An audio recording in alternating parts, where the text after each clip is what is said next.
கர்த்தர் நல்லவர், அவர் கிருபை என்றும் உள்ளது. எனக்கு அருமையான தேவஜனமே, தேவனால் அருளப்பட்ட வார்த்தை இன்றைக்கு உங்களை அழைத்தவர் பரிசுத்தராய் இருக்கிறது போல நீங்களும் உங்கள் நடக்கைகள் எல்லாவற்றிலும் பரிசுத்தராய் இருங்கள். ஆமேன். நான் பரிசுத்தர் ஆகையால் நீங்களும் பரிசுத்தராய் இருங்கள் என்று எழுதியிருக்கிறது என்று வேதம் சொல்லுகிறது. எனக்கு அருமையான தேவஜனமே, நாம் பரிசுத்தத்தில் இருக்கிறோமா?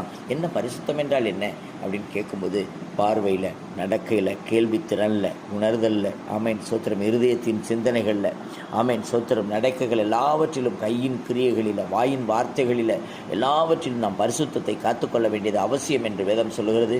எனக்கு அருமையான தேவஜனமே, எனவே நாம் நம்முடைய அவயங்கள் எல்லாம், சரீரத்தில் இருக்கிற ஒவ்வொரு அவயங்களையும் இயேசுவுக்கு ஒப்பு கொடுப்போம். பரிசுத்தமாய் வாழ பிரயாசப்படுவோம். கர்த்தர் நம்மளை ஆசீர்வதிப்பாராக. ஒவ்வொருவரும் ஒப்புக்கொடுங்க.